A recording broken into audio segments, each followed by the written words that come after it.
On est dans du turquoise, dans du rouge, dans du rose. C'est un festival de couleurs.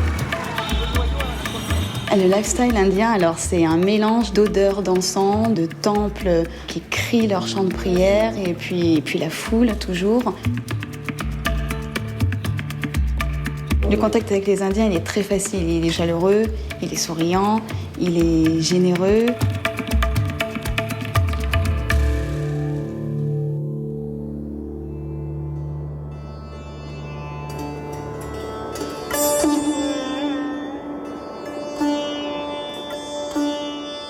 Le Rajasthan, c'est l'Inde des mille et une nuits, c'est l'Inde des palais, c'est l'Inde des Maharajas, c'est l'Inde romantique. Vous allez vous retrouver dans des hôtels absolument magnifiques. Vous allez être voisins des princes et des princesses de l'Inde. C'est la meilleure porte d'entrée pour une première découverte de l'Inde.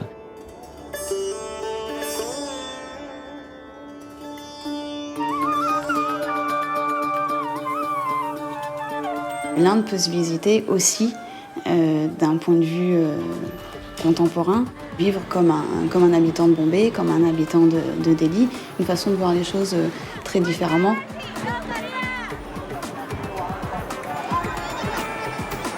Ce qui fait vraiment la richesse de Delhi, c'est ses quartiers. Donc le côté très traditionnel qu'on retrouve dans la vieille ville de Delhi, avec tout son chaos, ces venelles de ruelles qui vont d'un bazar à une mosquée, toute cette vie qui grouille partout. Et puis New Delhi qui s'affiche un peu là où on l'attend pas, dans des clubs, dans des bars de nuit, dans des endroits pour aller voir des concerts jazz ou pour aller faire les boutiques, des concept stores, des galeries d'art, des brocanteurs. Enfin, il y a un tas de choses qui représentent aussi l'Inde contemporaine, l'Inde d'aujourd'hui.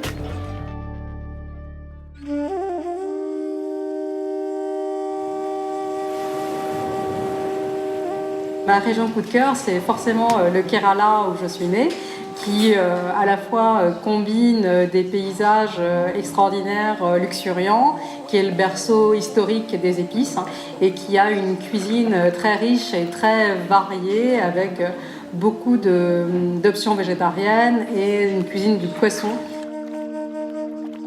Ce qui frappe quand on arrive dans le Kerala, c'est effectivement cette douceur de vivre. Le monde s'arrête. C'est l'Inde des massages, c'est l'Ayurveda, une médecine millénaire qu'on découvre aujourd'hui en Europe, mais qui existe depuis 5000 ans en Inde.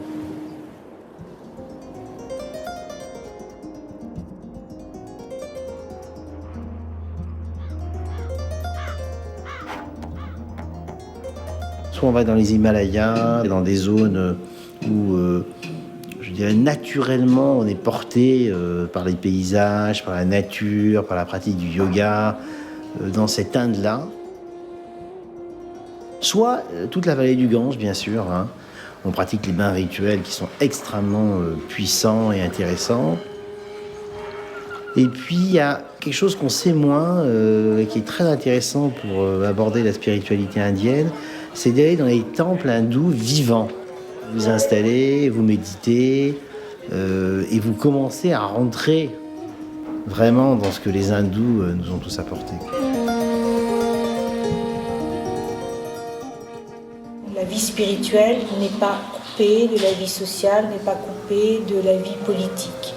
Et pour nous, occidentaux, c'est une gageure, c'est une façon d'aller retrouver une vie spirituelle dans une vie quotidienne. Donc vous avez de quoi faire un très grand voyage ou plusieurs voyages selon votre temps et votre emploi du temps.